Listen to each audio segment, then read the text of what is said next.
Litung ifa. Litunzira qaumam guna mam litunzira qaumam ma ifa.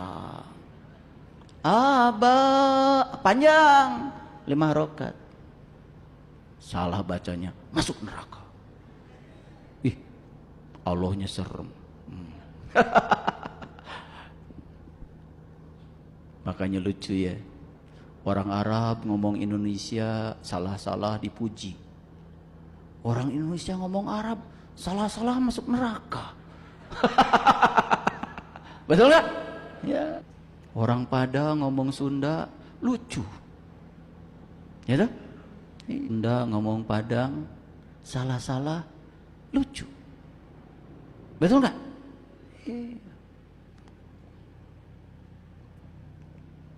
Orang Padang nanya sama orang Sunda, apa kerjaan? Orang Sunda nanya orang Padang, apa kerjaan? Ambo jago karate. Saya menjaga kertas. Tuh, kalau udah salah lagi. Jaga kertas itu artinya tukang koran. Udah salah lagi kan? Iya. Langsung dipukul sama orang Sunda. Buk! Orang Padang ngomong lagi, Saki. Salah lagi orang Sunda, Saki ya?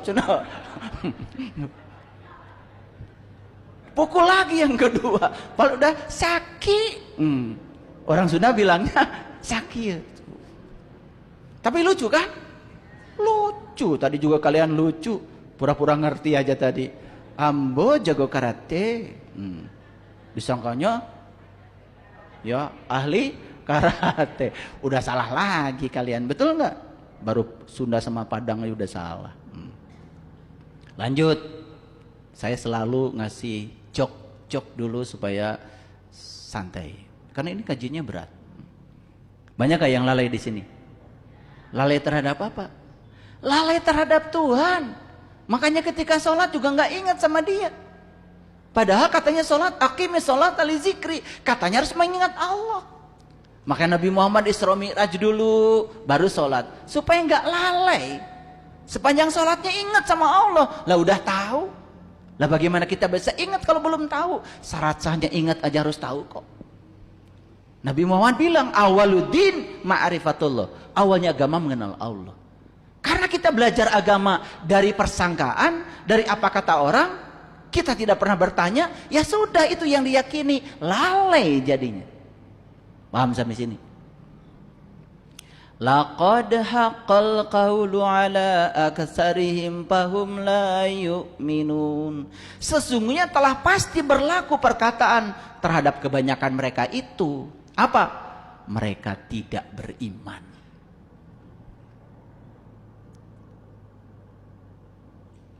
Jadi orang yang lalai pada jati dirinya, orang yang belum kenal dan tahu kepada Tuhannya, dikutkan surat Yasin dikatakan sudah pasti berlaku perkataan terhadap kebanyakan mereka itu. Apa perkataannya? Fahum la yu'minun. Mereka itu tidak beriman, cuman ngaku-ngaku beriman. Boleh nggak ngaku? Boleh. Nggak diaku. Inna ja'alna fi a'naqihim aglala fahiya ilal adqani fahum muqmahun. Sesungguhnya kami telah memasang belenggu di leher mereka. Siapa? Yang tadi itu, yang lalai itu. Lalai, tidak sadar. Selama ini dia menyembah gambaran, bayangan. Bayangan yang disucikan oleh pikirannya sendiri, bukan dia yang maha suci. Gambaran, citra, ide, konsep. Sesungguhnya kami telah memasang belenggu di leher mereka. Lalu tangan mereka gedap. Lihat saya. Karena itu mereka tengadah.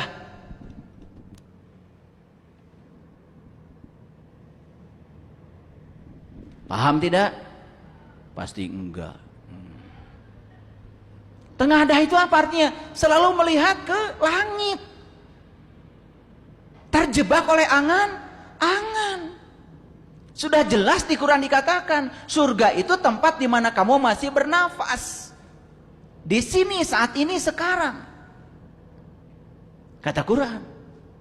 Tapi terjebak oleh angan-angan. Tidak percaya semua kenikmatan yang luar biasa dinikmati hari ini sebagai nikmat dari Allah. Masih berangan-angan yang tidak ada, menengadah dagunya ke atas. Paham sekarang? Kasihan deh loh. Ini tukang yasin semua. Wa ja'alna min baini aydihim sadda wa min khalfihim sadda. Awas, wa min khal idhar. Fa'aghshaynahum fahum la yubshirun. Dan kami adakan di hadapan mereka dinding, di belakangnya dinding. Kami tutup mereka sehingga mereka tidak bisa melihat. Lihat Bapak Ibu pada saya. Inilah bahayanya ketika kita merasa seolah-olah sudah bertuhan, padahal bertuhan kepada gambaran tentang Tuhan. Gambaran tentang Tuhan, citra tentang Tuhan, cerita-cerita tentang Tuhan, bukan Tuhan yang dialami sebagai realitas agung dalam diri yang berbentuk pengalaman spiritual. Saya menyebut realitas agung aja supaya gampang, karena realitas agung itu personal, pribadi, dan bisa dialami oleh setiap orang yang mau mengalaminya kalau mereka mau. Wasawaun alaihim a'andartahum am lam tumdirhum la yu'minun. Sama saja bagi mereka. Ingat, mereka di sini siapa tadi? Yang lalai, yang oleh bapak mereka belum diajarkan. Ya toh? Ingat, kata mereka itu jangan hilang. Karena ini subjek. Sama saja bagi mereka. Apakah kamu beri peringatan? Kamu tidak beri peringatan? Mereka tidak juga akan beriman. Kenapa? Bapak Ibu, ceramah agama seperti ini tidak akan membuat seseorang yang tertutup menjadi beriman. Kenapa? Pintu tidak mungkin terbuka hanya dengan ceramah. Silahkan kalau mau praktekkan pulang dari sini. Sebelum ke rumah, pidato aja depan pintu. Wahai pintu. Silahkan. Paling jadi sebuah orang gila. Apa intisari dari ayat ini? Ceramah, tidak ceramah, tidak akan membuat orang yang tertutup menjadi terbuka. Oleh karena itu, untuk membuka yang tertutup menjadi terbuka, harus langsung dibimbing oleh mereka yang tahu. Dikasih kuncinya, dibuka pintunya, masuklah ke dalam rumah sejati. Berkunjung ke rumah Tuhan yang sebenarnya, untuk bertemu dengan Dia yang punya rumah. Li fi Quraisy ilafihim rihlatas sita'i wasoif falyabudu rabb hadzal bait. Kata Allah, sembahlah yang punya rumah, jangan pernah kau sembah rumahnya. Indah Bapak Ibu? Sering baca ayat itu? Sering. Kenapa? Tertarik karena isinya atau pendeknya? Pasti luar biasa. Pasti itu pilihan ayat untuk imam tarawih ya. Lucu kalian itu. Dalam Quran surat Ar-Rum, surat ke-30 ayat 8. Dan mengapa mereka tidak memikirkan tentang diri mereka? Perhatikan saya. Ini pertanyaan dari Allah. Mengapa kamu tidak memikirkan tentang diri kamu? Kau tidak punya kesempatankah untuk memikirkan siapa diri kamu? Dari mana kamu asal? Apa tugas kamu di sini? Dan setelah ini kamu mau pulang kemana? Pernahkah kamu memikirkan tentang diri kamu? Bapak Ibu, semua manusia sekarang sibuk memikirkan yang di luar dirinya. Gampang menyalahkan gampang menyesatkan orang lain, gampang menuduh salah pada orang lain, karena dia keluar bukan ke dalam. Tetapi dia tidak pernah memikirkan tentang dirinya dia sendiri. Coba pikirkan tentang diri kamu. Saya sejak kapan ya beragama? Pernah bertanya begitu? Siapa ya yang menyuruh saya beragama? Kenapa ya saya harus beragama? Apa pentingnya beragama? Terus kalau tidak beragama bagaimana ya? Agama itu apa ya? Pernah nggak nanya begitu? Katanya Tuhan saya Allah. Allah. Ini alif lam lam ha. Itu kan tulisan. Terus yang mana ya? Allah. Apa Allah itu? Pernah nggak bertanya begitu? Kamu disuruh beriman. Pernah nggak bertanya? Iman. Apa sih iman? Taruhlah paling sederhana, iman itu percaya. Bagaimana cara percaya kalau tidak ada? Apa saya bisa percaya pada sesuatu yang saya belum menyaksikannya? Pernah bertanya begitu nggak? Umatnya Nabi Musa aja disuruh iman sama Allahnya Musa. Diabadikan di Quran surat Al-Baqarah ayat 55. Hai Musa, aku tidak akan beriman pada Allahmu itu sebelum aku bisa melihat Allahmu dengan jelas, dengan terang. Masuk akal nggak Bapak Ibu permintaan itu? Masuk? Kan imannya itu ingin sungguh-sungguh. Bukan apa kata orang, bukan gambaran, bukan citra, tapi yang sebenarnya. Sekali lagi, renungkan kata-kata saya. Dan mengapa mereka tidak memikirkan tentang diri mereka? Sekarang Bapak Ibu jadi memikirkan? Jadi memikirkan. Saya agamanya Islam. Apa sih Islam itu? Kenapa Islam itu menjadi syarat mati? Apa pentingnya mati harus Islam? Pernah nggak bertanya begitu? Jadi yang Bapak Ibu pikirkan selama ini apa? Matematika? Fisika? Atau buat laptop? Kita ini jadi kontribusinya apa? Terhadap dunia juga tidak berkontribusi, tidak ada temuan kita. Betul nggak? Terhadap spiritual, kesadaran juga nggak ada kontribusi. Jadi kontribusinya apa? Quran yang katanya kitab suci nggak dikuasai. Betul nggak? Tubuh aja yang mewah ini tidak pernah dipelajari. Betul nggak? Coba Bapak Ibu ketika sakit, pernah nggak memikirkan, kenapa ya saya sakit? Dari mana nih sakit saya? Kenapa sakit saya lambung? Pernah nggak bertanya? Kalau bertanya coba, kok lambung ya? Gitu. Tidak berhenti di obat sakit lambung. Dia cari, setelah minum obat, besok jadi lagi. Loh, kok saya nggak sembuh-sembuh ya? Kemudian belajar tentang neuroscience, belajar tentang energi, ketemu ternyata lambung itu masalahnya adalah stres di sini. Dari mana stres? Stres itu karena saya terlalu banyak menolak, karena saya tidak suka dengan apa yang saya tidak bisa menerima terhadap apa yang saya tidak suka. Saya selalu bereaksi buruk terhadap yang tidak disukai, padahal siapa tahu yang tidak disukai oleh saya baik menurut Allah. Coba terus ditelusuri. Bapak Ibu, cager tah mah. Itu enggak? Ternyata menyembuhkan mah gampang. Saya tidak boleh menolak lagi apa yang saya tidak suka. Saya percaya di balik yang tidak suka ada yang baik buat saya dari Allah. Karena di balik semua pasti ada sang kehadiran. Belajar menerima terhadap kehidupan. Cager tah mah.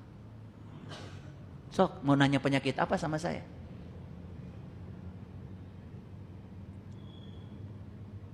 Makanya kenapa saya membuat pusat pelatihan hidup sehat? Silakan kalau mau datang. Hari Senin 2 minggu sekali saya ngasih kajian khusus ngariksa di Jelekong tuh. Ada villa-villa itu, ada 46 villa. Mau nginep sana boleh. Di hutan, di gunung. 6 hektar. Belajar supaya sehat. Ya? Tuh, banyak gak Bapak Ibu PR Bapak Ibu? Banyak ya. Baru sadar sekarang. Udah gak apa-apa ya, mumpung masih hidup, gak apa-apa. Yuk teruskan. Allah tidak menjadikan langit dan bumi dan apa yang di antara keduanya melainkan dengan benar pada waktu yang ditentukan. Lihat saya semuanya. Bapak Ibu, belajar spiritual tidak bisa ingin cepat. Mentang-mentang duitnya banyak, saya ingin belajar, apa saja bisa saya bayar, gak bisa. Kenapa? Semua perlu praktek. Lihat saya semuanya. Bapak Ibu ingin agar bunganya segera berbunga. Setiap hari ditarik-tarik supaya cepat besar. Apa jadinya? Mati. Lihat orang-orang yang tidak sabar. Allah udah bilang, semua yang diciptakan oleh Allah, bumi, langit, dan di antara keduanya, itu diciptakan dengan benar pada waktu yang ditentukan. Jadi semua ada waktunya. Oleh karena itu kita tinggal mengalir saja bersama aliran waktu. Karena waktu sendiri dalam fisika definisinya adalah ruang yang bergerak. Waktu itu definisinya ruang yang bergerak. Ikuti saja. Tidak usah menjadi yang terbaik. Tidak usah menjadi yang tercepat. Tapi yang paling penting, maju terus walaupun sedikit-sedikit. Itu yang keren. Ya, kalau kemarin marahnya 100 kali sehari, ya sudah. Besok dikurangi jadi 90. Tinggal 99 maksudnya. Nggak apa-apa, nggak apa-apa. Ya, biasa reaksinya cepat terhadap segala sesuatu yang tidak diinginkan. Sekarang mulai sabar, kan udah ngaji di sini. Coba, dikit-dikit Bapak Ibu, dikit-dikit. Nanti orang akan terkejut. Lama-kelamaan orang, kok ibu ini sekarang beda ya? Biasanya nggak ada komanya. Sekarang komanya jadi sudah hadir gitu. Walaupun masih tapi ada koma. Dan sesungguhnya kebanyakan manusia benar-benar ingkar akan pertemuan dengan Tuhannya. Bapak Ibu, ini yang saya garis bawahi. Perhatikan. Saya kasih highlight warna biru. Ya. Jadi Allah mengatakan wa inna katsiram minan nas biliqa'i rabbihim lakafirun. Sesungguhnya kebanyakan manusia benar-benar ingkar akan pertemuan dengan Tuhannya. Bayangkan Bapak Ibu. Ini ayat yang dipakai lagi oleh Allah katsiro. Berarti yang ingkar terhadap pertemuan dengan Tuhan itu 99%.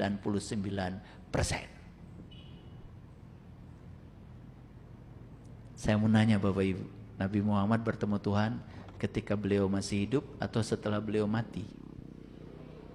Gimana alasannya? Kalian tuh kalau menjawab tuh gak jelas ya. Udah biasa ya. Ulangi lagi, ketika masih hidup atau beliau sudah meninggal? Apa alasannya? Hah?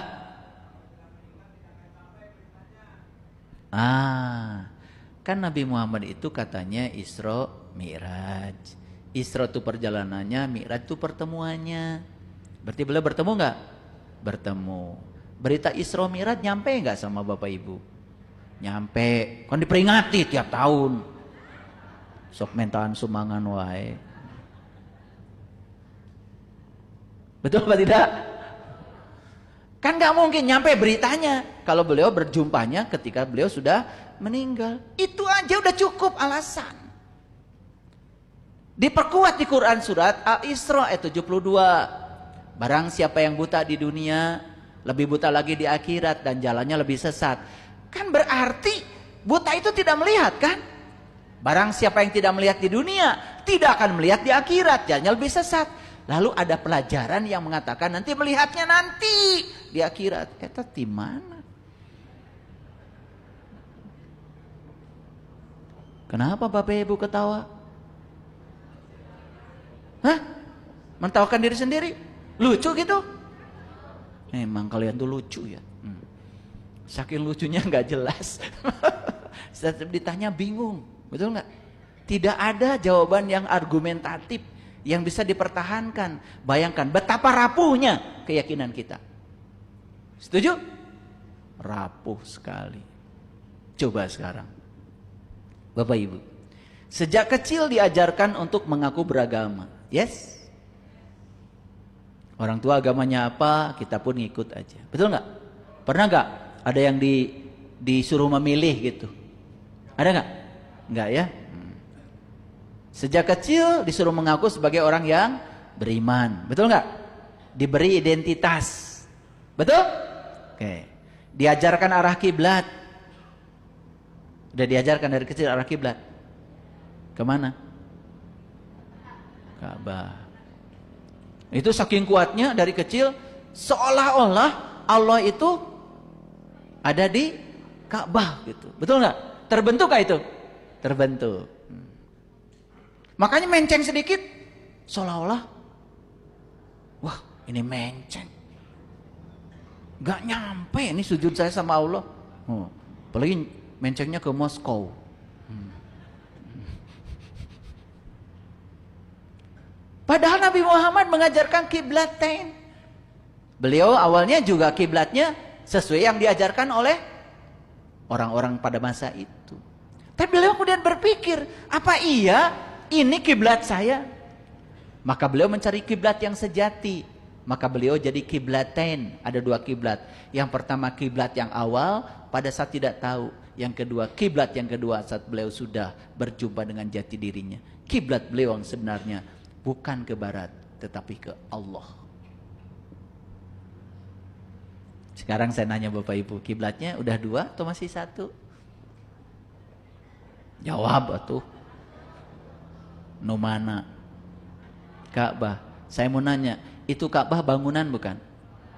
Materi bukan? Allah bukan? Jadi yang kalian sembah apa?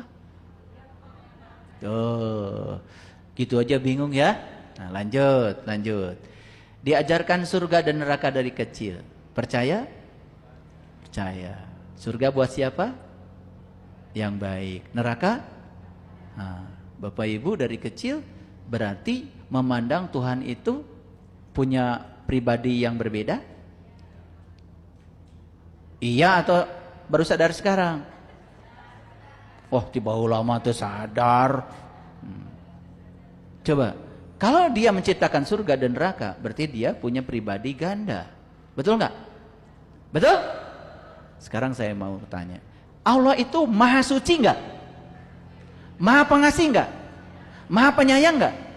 Apa artinya maha? Segala-galanya. Tuh, kalian tuh kalau nggak jawab nggak jelas. Hah? Paling? Nggak jelas, tambah nggak jelas. Apa? Tambah nggak jelas. Meliputi. Kalian tuh kalau nggak jawab ngasal ya. Nggak tahu siapa gurunya ini. Lihat saya semuanya. Saya memanaskan paku sampai merah. Saya masukkan ke sini, diukur suhunya. Suhunya naik. Karena paku melepaskan kalor. Jadi kalor yang ada di paku itu dipindahkan tuh ke air. Akibatnya paku jadi dingin, air jadi panas. Clear sampai situ? Apakah paku yang panas berpengaruh terhadap air? Berpengaruh. Yes? Oke. Sekarang paku yang sama saya masukkan ke air, tapi airnya 1 ember. Naik gak suhunya? Mungkin naik kalau diukur, tetapi kenaikannya berbeda gak dengan air yang ini? Kira-kira lebih besar mana kenaikannya? Yang ini. Oke. Sekarang paku yang sama saya lemparkan ke kolam renang. Naik gak suhunya? Paku yang sama saya lemparkan ke laut. Naik gak suhunya? Nah, itu paku melepaskan panas gak ke laut? Melepaskan atau jadi tiis eta paku teh nya ka mana panas? Nah, nu kieu wae lieur maraneh. Jadi paku itu tadi dilemparkan ke laut, melepaskan panas gak ke laut? Melepaskan. Eta karasaeun ku laut panasna. Kenapa? Jadi ngerti sekarang maha. Allah itu maha artinya tidak terpengaruh oleh apapun. Kamu mau brengsek hidupnya, Allah tidak tersinggung, dia maha suci. Kamu mau benci sama Allah kayak apapun, Allah gak akan benci kamu. Karena dia kasih sayangnya tanpa batas. Jadi maha itu artinya tak tersentuh. Maha itu bahasa pasarnya emang gue pikirin. Paham sampai sini? Paham? Ini semua orang bikin dosa, tidak akan mengotori Allah, dia maha suci. Paham sampai sini? Piraku sudah dijelaskan tadi, nggak ngerti wae. Paham ya? Bayangkan itu paku, ya, dipanaskan, dilemparkan ke laut, melepaskan panas, melepaskan. Tetapi laut tidak merasakan kiriman panas dari paku karena dia tanpa batas. Itu pengertian maha. Ternyata ya, ngerti maha aja acan tiba heula. Kalian mah ada duka kemana wae paling cenah.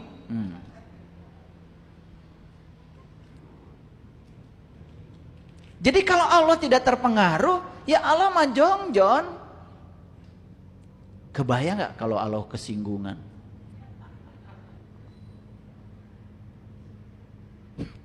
Betul gak? Waduh. Tapi selama ini kan kalian menggambarkan Allah itu suka tersinggungan. Betul gak?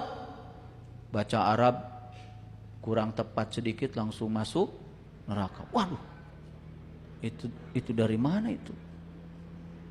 Bingung saya belajar ilmu tauhid. Nggak jelas. Lanjut. Ya. Dari kecil diajarkan berbagai ritual? Oke. Ritual yang Bapak lakukan dari kecil Bapak Ibu, merasa paling benar nggak ritual itu? Jawab atuh saya. Kalau lihat ritual yang berbeda dengan yang diajarkan pada Bapak Ibu, mulai ngomel, guk, guk, suka gitu. Coba kalau anjing itu biasa menggonggong pada siapa? Pada yang asing, yang tidak dikenal. Nah kita kan biasa menggonggong, betul nggak? Beda dikit, sesat, betul nggak? Karena dari kecil diajarkan satu-satunya ritual yang paling benar ini loh nak. Yang lain salah. Alergi nggak lihat ritual yang berbeda? Itu alergi sampai sekarang nggak? Ada yang manggut tadi. Kalau masih alergi pada yang begitu berarti kalian tuh memang punya penyakit alergi. Itu penyakit kulit namanya itu, gatal-gatal. Lanjut. Dari kecil diajarkan nggak untuk membenci yang berbeda? Jawab atuh. Diajarkan mbak, ini benar, itu sesat. Benci nggak sama yang disebut sesat itu? Kenal orangnya? Pernah ngobrol sama dia? Pernah menimba ilmunya? Kata orang sesat langsung benci. Hebat ya kamu itu. Luar biasa. Dari kecil diajarkan yang paling benar nggak? Di luar itu semuanya salah, betul? Oke. Bapak Ibu, semua yang diajarkan dari kecil mengakar nggak dalam diri kita sekarang? Membudaya nggak semua itu? Jadi dogma nggak? Jadi doktrin nggak? Membentuk diri nggak? Sehingga sekarang Bapak Ibu tidak punya keberanian untuk mempertanyakan semua itu. Nyaris seolah-olah itu adalah kebenaran. Nyaris semua itu tidak bisa diganggu gugat lagi. Untuk meragukan itu semua pun Bapak Ibu sudah tidak punya keberanian lagi. Akhirnya semuanya menjadi sama. Dan belum tentu benar. Betul nggak? Sejak kecil diajarkan gambaran tentang Tuhan yang seolah-olah itu tampak benar dan jelas. Setuju? Oke. Bahkan dari kecil kita diajarkan seolah-olah kelompok yang mengklaim yang paling benar itulah yang paling selamat. Dan diajarkan seolah-olah jalan kebenaran itu cuma satu, betul? Betul? Akibatnya apa? Karena cuma satu-satunya jalan kebenaran, semua yang bukan jalan saya adalah salah. Mulai intoleransi, mulai tidak menghormati perbedaan. Bahaya nggak bagi NKRI kalau itu keyakinan diakui? Sejak kecil diajarkan warisan tentang simbol yang diyakini sebagai satu-satunya, sehingga semua simbol yang lain adalah sesat dan keliru. Bapak Ibu kan sudah tahu ya, yang Islam simbolnya ini, betul? Yang Nasrani simbolnya itu. Begitu lihat simbol orang lain, gimana perasaan Bapak Ibu?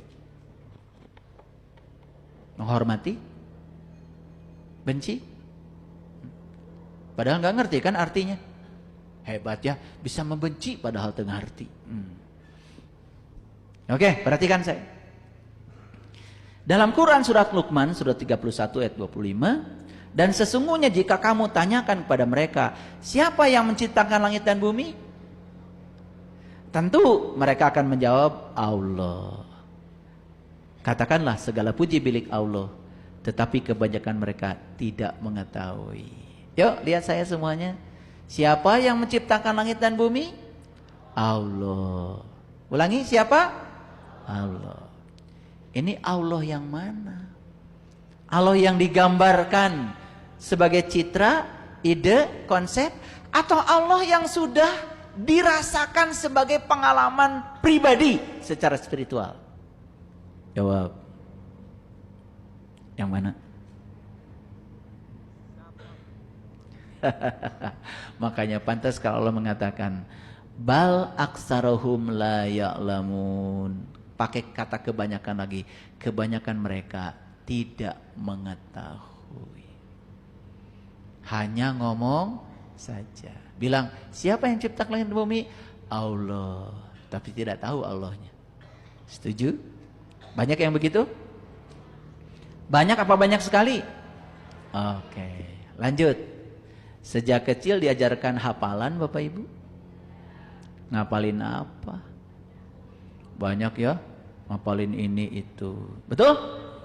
Dan kalau anak juga sudah hafal, hafalannya banyak, bangga nggak Bapak Ibu? Bangga. Sekarang saya mau nanya, ya, apakah hafalan itu berguna? Berguna kalau mimpin doa. Bapak Ibu, dalam hidup hafalan tidak berguna. Makanya dalam hidup yang berguna itu adalah pemahaman, penerapan, analisis, evaluasi, sintesa. Maka kita diajarkan di sekolah berbagai keterampilan berpikir. Hafalan itu keterampilan berpikir yang paling rendah. Tetapi sekarang berjamuran, rumah-rumah menghafal ini, menghafal itu. Dan luar biasanya Bapak Ibu, bangga kalau anak sudah bisa menghafal. Ya, kalau hafalan bisa masuk surga. Ini HP saya paling duluan masuk surga. 30 juz hafal. Silahkan kalau mau ditanya.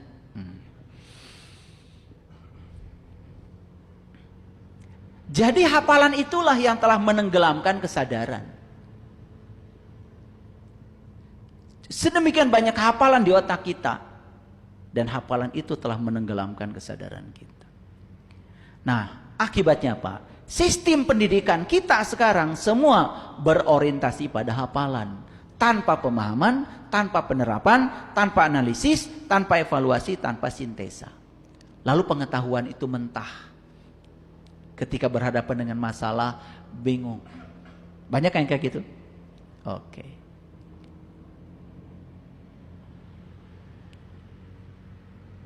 Pokoknya kalau ada setan, baca ayat kursi. Begitu dibacakan ayat kursi, setannya ternyata lebih bagus mahrojnya daripada kamu.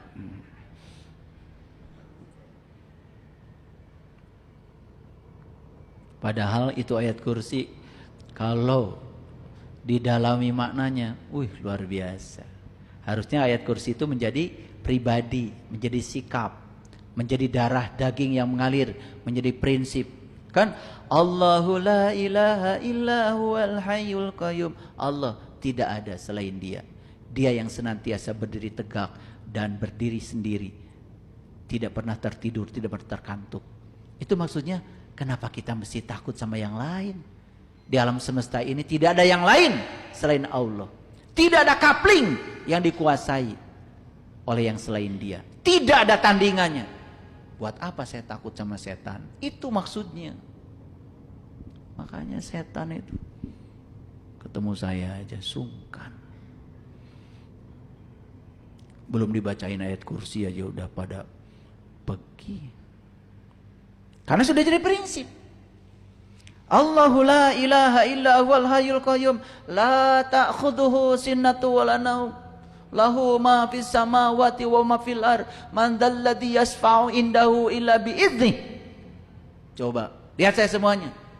Tidak ada satu peristiwa pun yang terjadi tanpa seizin Dia. Kalau semua peristiwa terjadi karena kehadirannya, karena keberadaannya, terus buat apa kita menilai peristiwa benar salah, baik buruk? Karena semua itu adalah kebenaran. Terima semuanya apa adanya. Man dzalladzi yashfa'u indahu illa bi'idznih. Luar biasa Bapak Ibu. Luar biasa enggak? Luar biasa enggak ayat kursi? Sejak kapan tahu luar biasa? Oh, sejak barusan.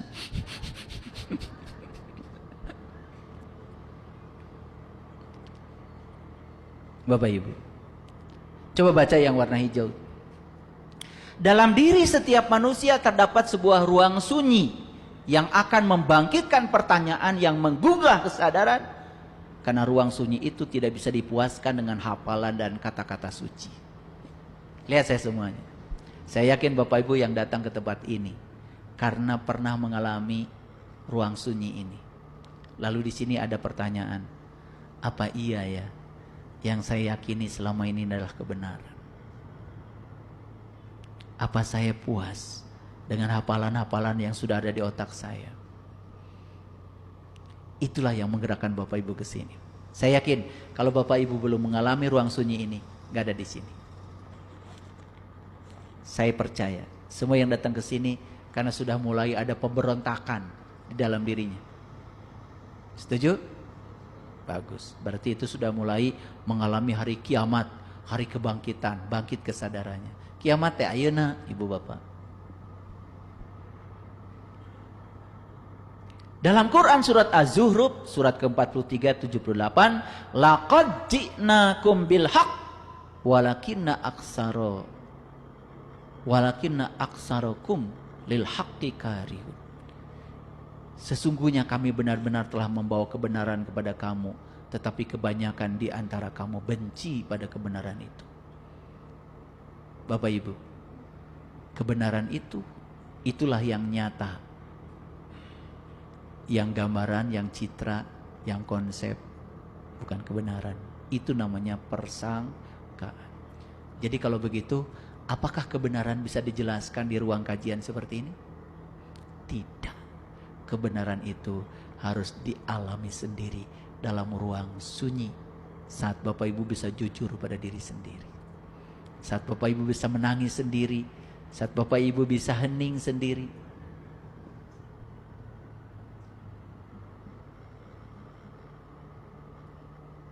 Ya, mau mengalami itu? Yes. Sudah, mau saja sudah didengar sekarang oleh semesta. Pasti ada saatnya datang pada Ibu Bapak. Percaya deh sama saya. Allah udah janji kok.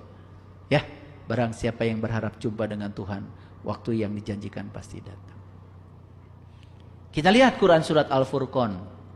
Surat ke-25 ayat 43-44. Terangkanlah kepadaku tentang orang yang menjadikan hawa nafsunya sebagai Tuhannya. Maka apakah kamu dapat menjadi pemelihara atasnya? Ini Allah mengatakan, terangkanlah kepadaku tentang orang yang menjadikan hawa nafsunya sebagai Tuhannya. Jangan-jangan yang dijadikan Tuhan oleh kita selama ini adalah Tuhan produk hawa nafsu, bukan Tuhan yang sebenar. Makanya Tuhan yang diciptakan oleh rasa takut dan harapan-harapan manusia. Dalam Quran surat Al-Furqan ayat ke-44, Atau apakah kamu mengira bahwa kebanyakan mereka itu mendengar dan memahami? Mereka tidak lain hanyalah seperti binatang ternak, bahkan mereka lebih sesat jalannya. Bapak Ibu, kebanyakan manusia itu seperti melihat dan mendengar, padahal katanya mereka tidak melihat, tidak mendengar. Mereka seperti binatang ternak saja. Auzubillah ya. Jangan sampai ya manusia seperti itu. Oke. Baik, sekarang baca lagi nih.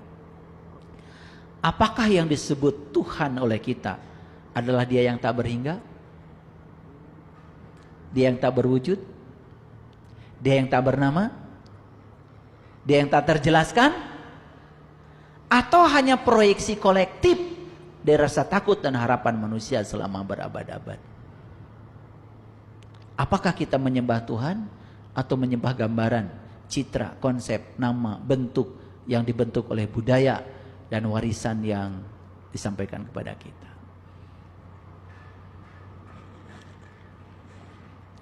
Saatnya untuk menyentuh Tuhan yang sesungguhnya dalam keheningan mendalam, dalam ritual yang mendalam. Saatnya kita jatuh cinta kepada Tuhan, bukan kepada gambaran tentang Tuhan. Kita harus kembali kepada saat di mana Tuhan mengenalkan dirinya. Ulangi, kita harus kembali kepada saat di mana Tuhan mengenalkan dirinya. Yuk, saya mau tanya, kapan Tuhan mengenalkan dirinya pada Bapak Ibu? Kapan? Oke. Ini baca. Ini diabadikan di surat Al-A'raf ayat 172.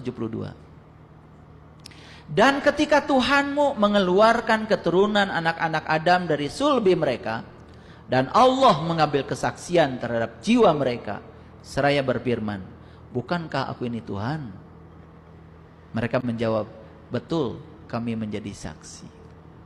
Jadi kita harus kembali ke saat pertama Tuhan mengenalkan dirinya kepada kita. Bapak Ibu, di mana Allah mengenalkan ini pertama kali? Di rahim ibu.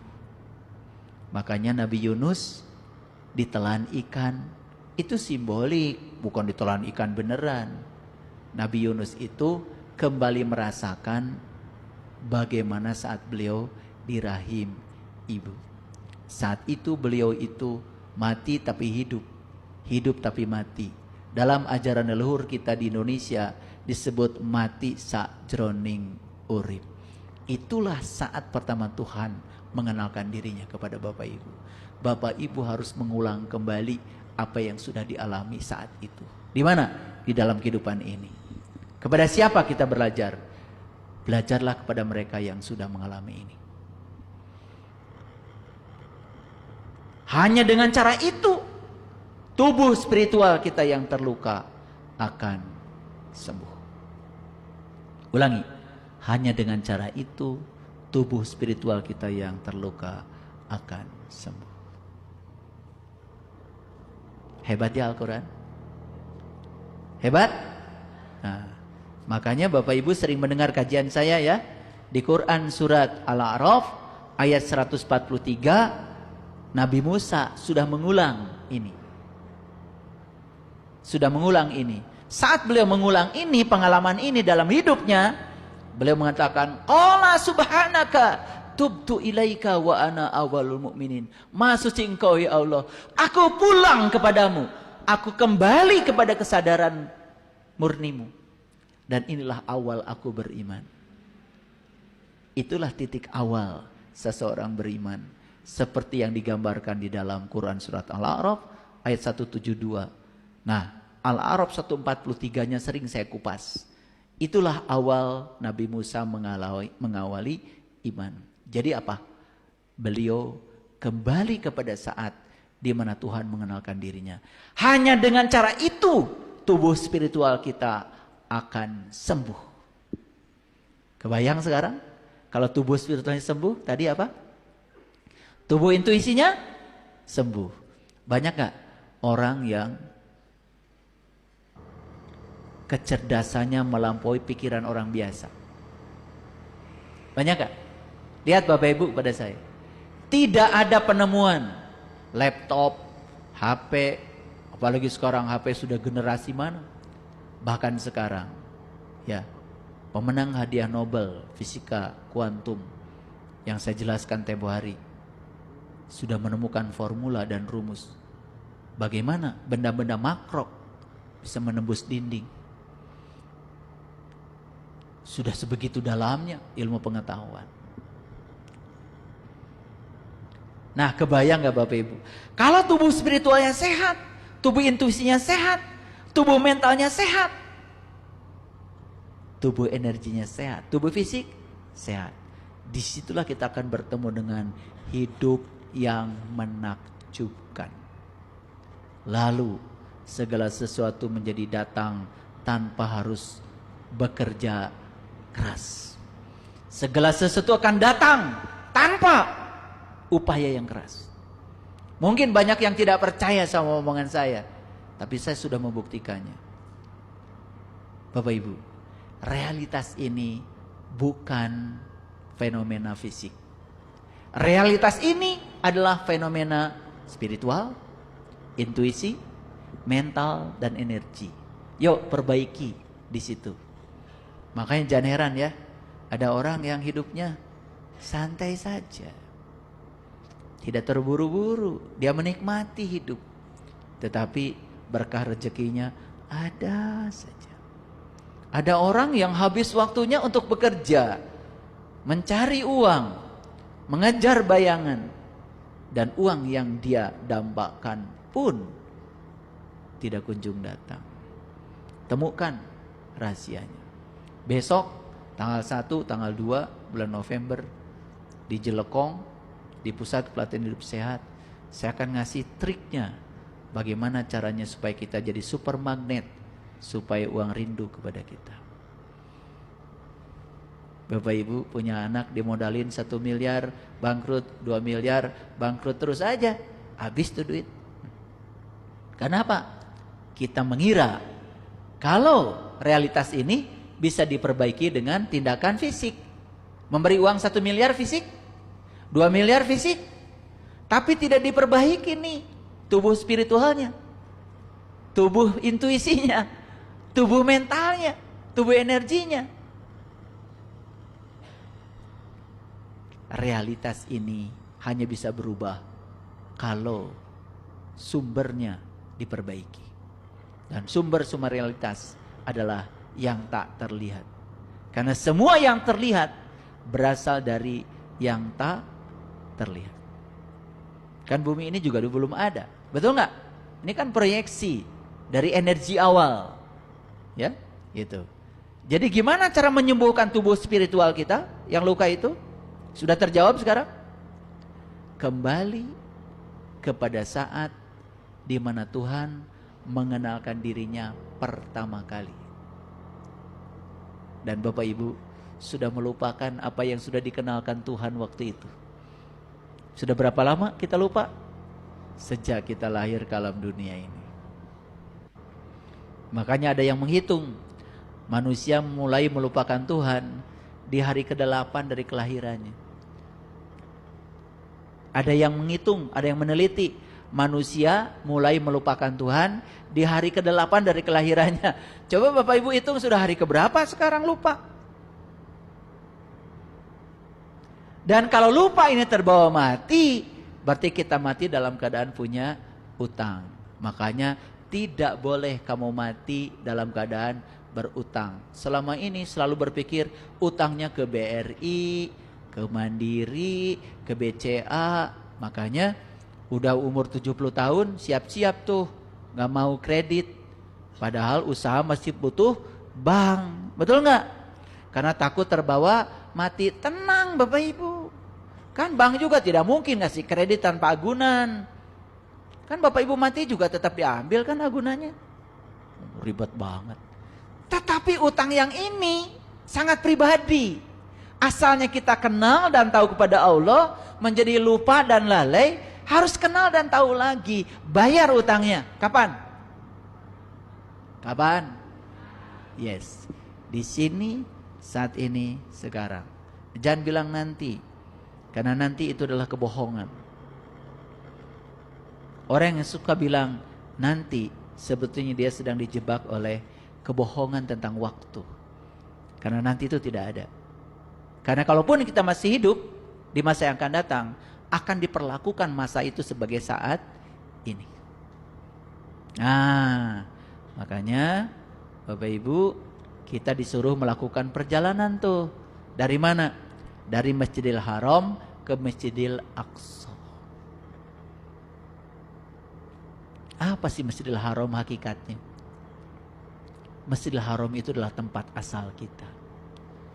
Apa Masjidil Aqsa hakikatnya? Masjidil Aqsa adalah tempat di mana kita bisa mengenal Tuhan kembali. Ini hakikat ya. Bukan bicara tempat saya. Bicara hakikat. Makanya di Quran dijelaskan. Dan sesungguhnya kami telah menciptakan manusia dari suatu saripati yang berasal dari tanah. Betul? Kemudian kami jadikan saripati itu air mani dalam tempat yang kokoh. Ya, setelah itu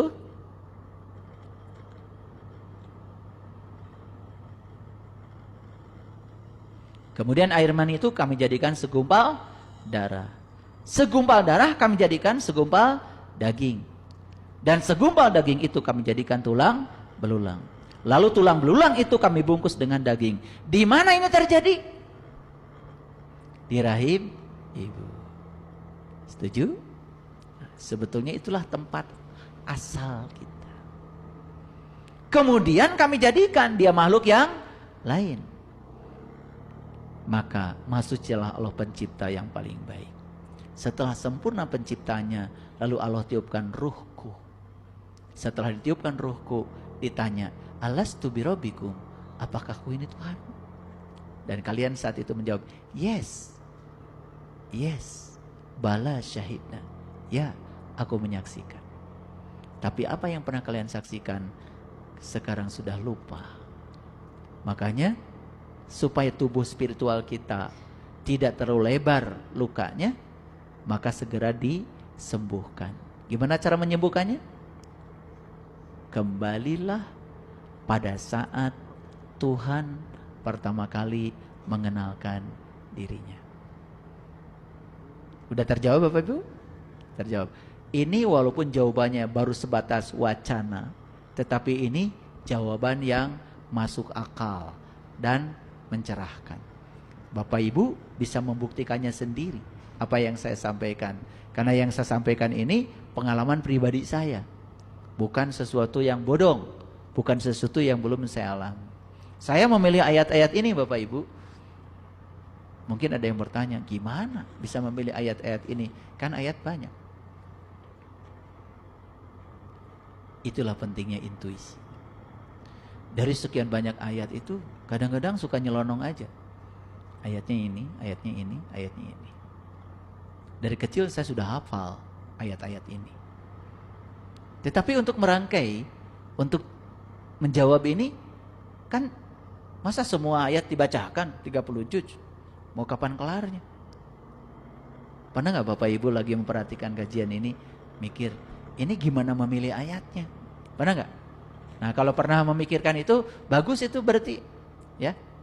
Ada juga yang gini aja. Tidak pernah memikirkan prosesnya. Saya mau nanya Bapak Ibu, ini pengalaman spiritual bukan? Pengalaman. Kok ayatnya ini bukan yang lain? Kok ayatnya pas banget gitu loh. Itulah pentingnya intuisi hidup. Kemudian sesudah itu, sesungguhnya kamu sekalian benar-benar akan mati. Kemudian sesungguhnya kamu sekalian akan dibangkitkan di hari kebangkitan. Tuh. Apa yang mati? Bapak Ibu, setelah kita lahir ke dunia ini, kita semua mati. Mati kesadarannya. Gak ingat lagi sama yang ditunjukkan Allah waktu di rahim ibu. Itu maksudnya. Tetapi seiring dengan waktu, di ruang sunyi, dibangkitkan lagi tuh kesadarannya. Jangan-jangan saya selama ini menuhankan gambaran tentang Tuhan, bukan menuhankan Tuhan yang sebenarnya. Saya ingin melakukan perjalanan untuk mencari Dia yang sejati. Itulah yang terjadi kepada banyakkan orang sekarang. Dan saya ingin kasih tahu, saya bukan ahli nujum. Saya adalah saintis, saya ilmuwan. Saya menemukan pola sekarang. Jiwa-jiwa tua yang berkesadaran sekarang sudah datang lagi di dunia lewat tubuh-tubuh yang baru. Maka sebentar lagi dunia ini akan dihuni oleh orang-orang yang memancarkan sinar ilahi. Mereka orang-orang yang berkesadaran. Dunia ini sudah gelap gulita dan sekarang perlu orang-orang yang berkesadaran datang lagi di sini. Untuk apa mereka datang lagi ke sini? Untuk mengambil tanggung jawab. Dan saya sudah melihat di tanah Nusantara ini orang-orang berkesadaran sudah mulai muncul. Mereka sudah tidak percaya lagi dengan dogma, sudah tidak percaya lagi dengan doktrin yang menyesatkan. Mereka sudah terbuka pikirannya. Dan salah satunya adalah Bapak Ibu yang hadir di tempat ini. Saya yakin kalian adalah jiwa-jiwa yang sudah tua, jiwa-jiwa yang sudah melakukan pencarian di masa lalu. Dan di tempat ini bukan kebetulan bertemu dengan saya. Terima kasih. Assalamualaikum warahmatullahi wabarakatuh.